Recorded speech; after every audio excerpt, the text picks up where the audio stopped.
Hello movie lovers, selamat datang di Film Iklan. Ketika kita meminta penilaian seseorang terhadap sebuah film dengan satu kata, jawaban yang biasanya dilontarkan adalah bagus atau jelek.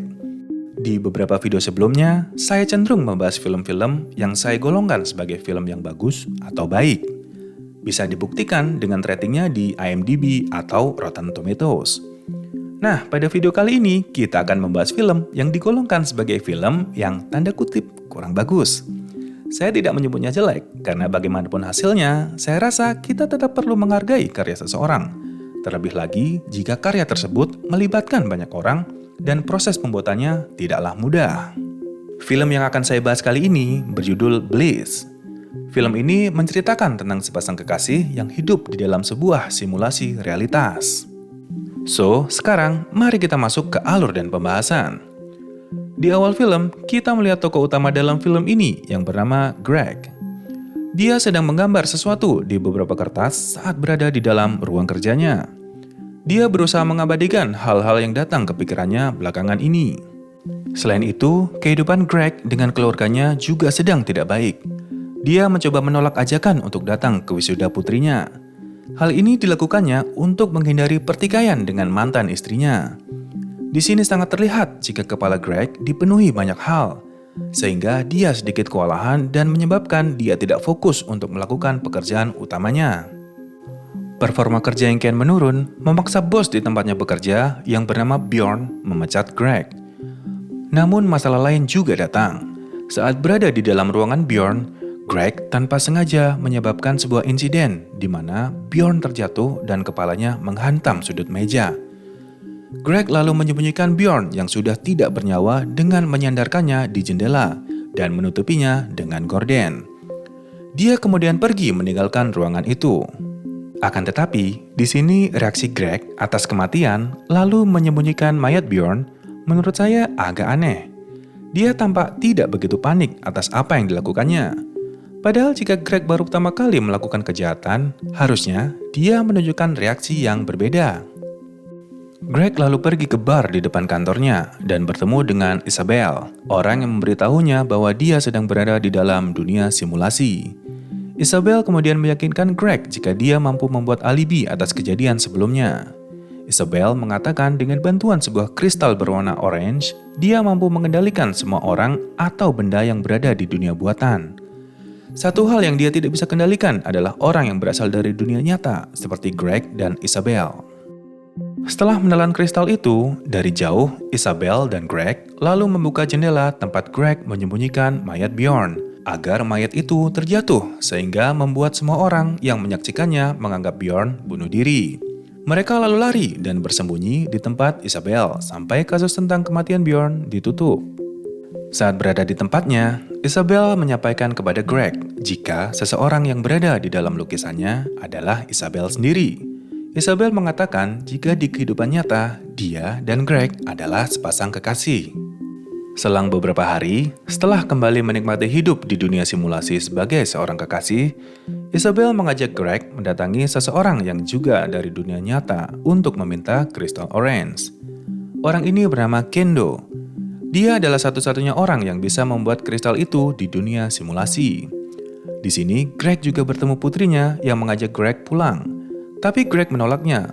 Lalu putrinya memberikan Greg foto bersama nomor telepon yang bisa Greg hubungi jika sudah berubah pikiran. Suatu ketika, Greg mulai ragu dengan Isabel.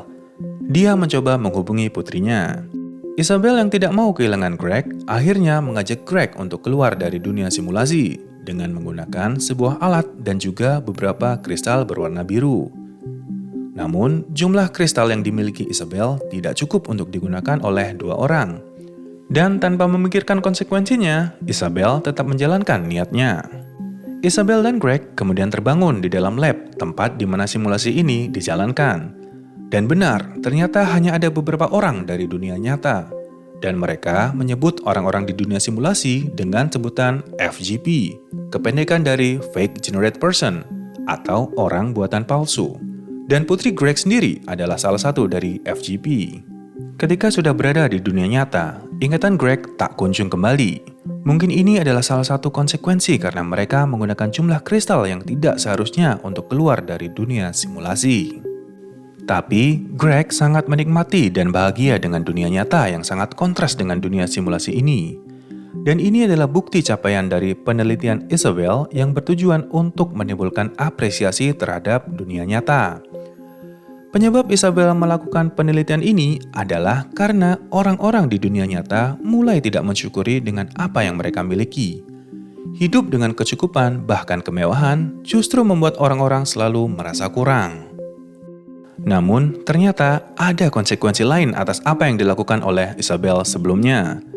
Karena tidak menggunakan jumlah kristal yang cukup untuk keluar dari dunia simulasi, menyebabkan kedua dunia nyata dan dunia simulasi terhubung.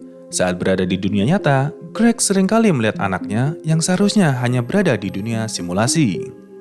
Hingga suatu saat, kekacauan di dunia simulasi terhubung ke dunia nyata. Untuk memutus koneksi ini dan mengembalikan keadaan menjadi seperti semula, Isabel dan Greg harus kembali ke dunia simulasi dan masing-masing menelan 10 kristal biru. Isabel dan Greg sudah kembali ke dunia simulasi. Karena keadaan di dunia nyata semakin buruk, Isabel harus melakukan jalan pintas untuk mendapatkan kristal biru, yaitu dengan membunuh beberapa orang termasuk Kendo, satu-satunya orang yang bisa membuat kristal.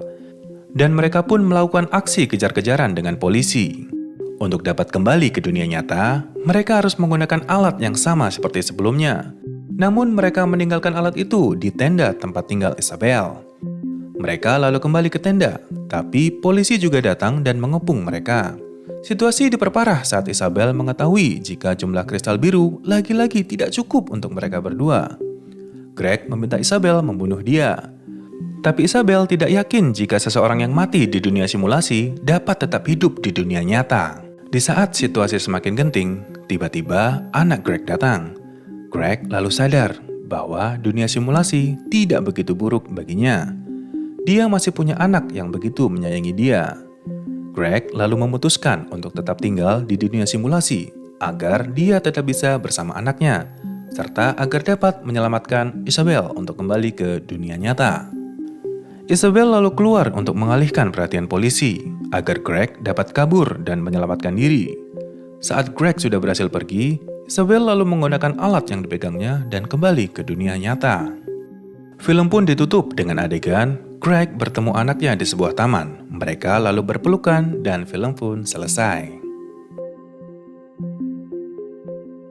Oke, sekarang waktunya saya memberikan komentar untuk film ini.